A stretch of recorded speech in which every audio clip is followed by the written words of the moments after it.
Hello everyone. So ratio proportion is very clear in your mind. Now we are moving to unitary method. So what is unitary method? पहले तो नाम का meaning पता होना चाहिए, करना क्या है. पढ़ा देना अलग बात है, पर करना क्या है कुछ समझ में. यूनिटरी वर्ड यूनिट से आया है. और यूनिट्स का इसमें क्या खेल होता है कि आपको कुछ भी चीज़ का वैल्यू या कुछ भी चीज़ दिया हुआ है तो उसका पहले 1 यूनिट का आप वैल्यू निकालेंगे, 1 यूनिट का वैल्यू. उसके बाद अगर क्वेश्चन में 4 यूनिट, 5 यूनिट, 10 यूनिट पूछा गया तो उसका हम वैल्यू निकाल सकते हैं.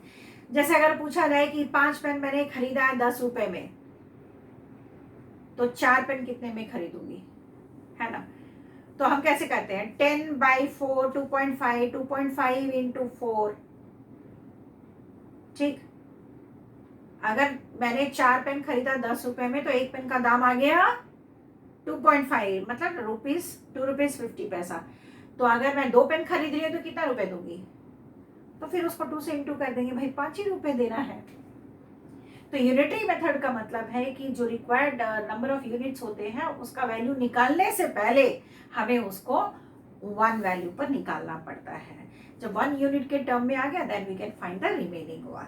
सो let us proceed on with unitary method. और यूनिटरी मेथड जब भी हो रहा हुआ तो ये न्यूमेरिकल के शेप में आएगा. जैसे मैं एक एग्जाम्पल लेती हूँ, जस्ट एक क्वेश्चन देखो. If the cost of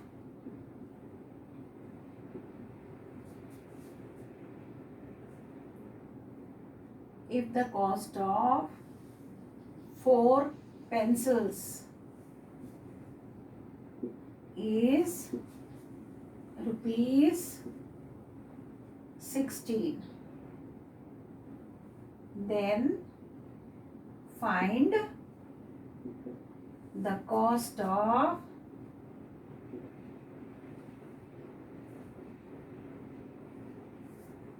5 pencils.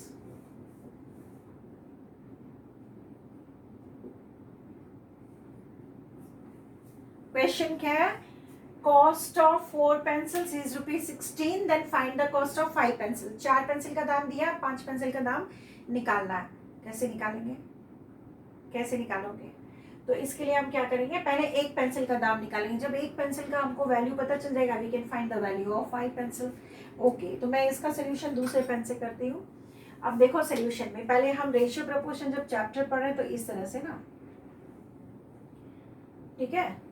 इसको मैं ना आपको एक और तरीका बता दूंगी. अभी देखो, पहले cost of 4 pencils equal to ₹16. तो cost of 1 pencil equal to कैसे होगा, 16/4 ₹4.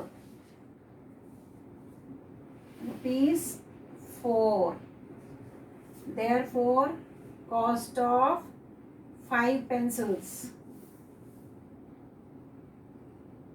equal to 4 into 5 equal to ₹20. हो गया आंसर. अब इसी क्वेश्चन को एक और तरीके से मैं करती हूँ. इस क्वेश्चन को हम रेशियो एंड प्रोपोर्शन चैप्टर है, ये तो बहुत सिंपल है ना. मैंने क्या किया, कॉस्ट ऑफ 1 तो यहाँ रेशियो में लाए 16/4 4, तो कॉस्ट ऑफ 5 पेंसिल्स.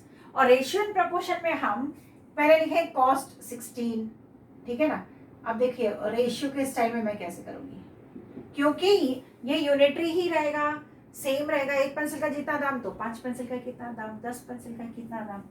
तो हम रेशियो जब बनाएंगे तो उसमें कॉस्ट इज टू नंबर, ठीक है. तो कॉस्ट कितना है 16 में कितना पेंसिल 4. यहां का कॉस्ट पता है नहीं, उसको हम ले लिए x.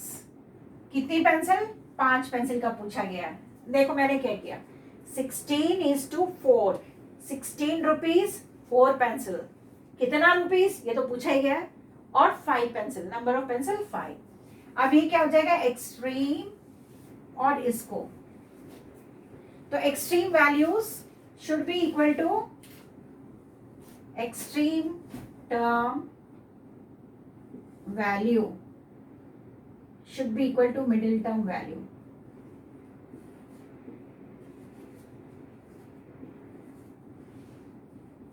अब देखो extreme term 16 into 5 is equal to 4 into x होगा. एक्सट्रीम क्या है? 16 इंटू 5. ये क्या है? 4 इंटू एक्स. 16 5 जा 4 इंटू एक्स. यहाँ एक्स है, 5 नहीं है, एक्स है. 16 5 जा 80, 4x.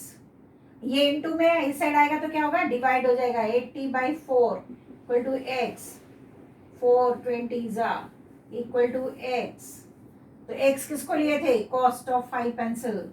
Cost of 5 pencils. x हमने किसको लिया था? x किसको यहाँ पे लिए थे? Cost by number of pencil, cost by number of pencil. तो कॉस्ट को ना x लिए थे और किसका कॉस्ट निकालना था? 5 का. क्या दोनों तरीके से आंसर सेम है? आंसर सेम है ना? इस तरह से हम इसको निकाल सकते हैं. इसी चीज को जैसे आपने रेशियो में लिखा, इसके बाद इसको ऐसे भी लिख सकते थे 16/4 इक्वल टू x/5. अब ऐसे ऐसे जो मैंने बताया एक और तरीके से हम प्रपोर्शन में कर सकते हैं. तो 16 into 5 equal to 4 into x. तो ये हो गया 80/4 इक्वल टू एक्स. 20 रुपीज में है question. Equal to x, that is cost. Cost of 5 pencils. कितना इजी है. तो यूनिटरी मेथड में सभी को हमको रेशियो में लेकर आना होगा, उसके बाद ही हम उसके आगे जा सकते हैं. तो ऐसा कोई भी क्वेश्चन आपको दिया गया हो तो पहले वैल्यू ऑफ 1 निकालोगे. जब वैल्यू ऑफ 1 आ जाए तब जो आगे पूछा जा रहा है उसके हिसाब से निकालना है. जैसे इसमें ही सिंपल सा अगर क्वेश्चन आपको दे दिया जाए कुछ और, ratio of distance on the map and distance on the ground. ठीक है ना? क्वेश्चन मैं एक ले रही हूँ, अपनी मर्जी से मैं दे रही हूँ, जरा सा देखोगे यहाँ question.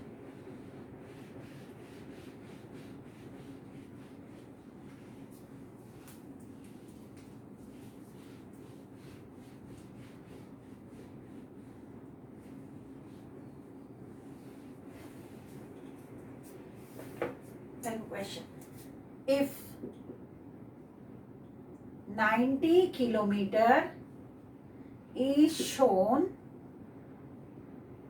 as 2 centimeter on the map,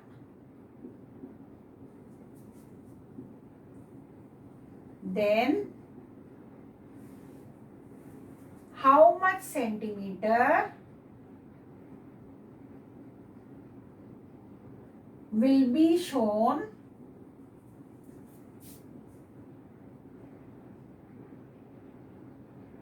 for 60 kilometer. 90 kilometer is shown on the map as 2 centimeter. Then how much centimeter will be shown for 60 kilometer? कितना? तो इसके लिए जब हम सोल्यूशन करेंगे तो आप किलोमीटर रेशियो सेंटीमीटर, फिर यहाँ पे भी किलोमीटर रेशियो सेंटीमीटर.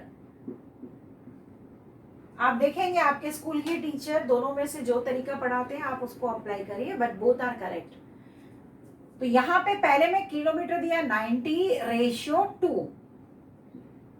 अब देखो ध्यान से रखना, यहाँ किलोमीटर है तो यहाँ पे भी किलोमीटर लिखना है. सेकंड का किलोमीटर दिया है, हाँ दिया हुआ है 60, और रेशियो सेंटीमीटर नहीं दिया है, इसको सेंटीमीटर रहने देते हैं.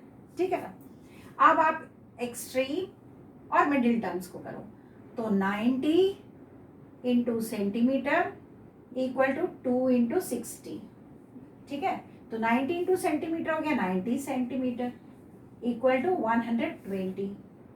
तो ये सेंटीमीटर जो मुझे निकालना है, आप सेंटीमीटर को यहाँ पे एक्स भी कर सकते हैं अगर किसी को जरूरत है तो you can make it x. वो ज़्यादा सिंपल आपके लिए हो जाता है. या वाई हमने लिख दिया. ठीक है ना? तो सेंटीमीटर को हमने वाई ले लिया. सब जगह हम वाई कर देते हैं इसको, ज़्यादा इजी रहता है कैलकुलेशन में. मतलब यहाँ तो सेंटीमीटर है, यहाँ नहीं दिया तो हमने वाई डाल दिया. ठीक है? तो वाई कितना आ गया? 120/90. कोई भी चीज़ या इंटू है या कोई सिंबल नहीं बता, 90 इंटू वाई. तो इंटू का चीज़ जब भी इक्वल टू के अपोजिट में जाएगा तो वो डिवीजन फॉर्म में बन जाएगा. वो डिनोमिनेटर, न्यूमरेटर डिनोमिनेटर बनेगा, डिनोमिनेटर न्यूमरेटर. तो 90 मतलब इसके नीचे डिनोमिनेटर है ना, चोरी छिपे 1, इसलिए ये इस तरह से चला जाएगा, इसको काट देते हैं, 2 3 2 4 4/3, तो ये 1.33 चलते रहेगा बार. So it will be shown by approximate centimetre कितना आएगा, 1.33 सेंटीमीटर. तो 60 kilometres will be shown by 1.33 centimetre. कितना सिंपल है. तो we have completed the chapter ratio, proportion and unitary method. There is nothing more than this. But after this, all the exercise of your book you should be able to do. Question को ध्यान से पढ़ना है. Units कैसे दिए हैं, अगर यहाँ किलोमीटर है तो यहाँ भी किलोमीटर होना चाहिए, तो किलोमीटर टू सेंटीमीटर का रेशियो, यहाँ भी किलोमीटर टू सेंटीमीटर का रेशियो होना चाहिए. ऐसा नहीं यहाँ किलोमीटर सेंटीमीटर, यहाँ सेंटीमीटर किलोमीटर, तब तो आंसर रॉन्ग हो जाएगा. So with this, we come to the end of the chapter. Hope so this chapter is very interesting and you might have enjoyed it. Okay, bye everyone. Bye.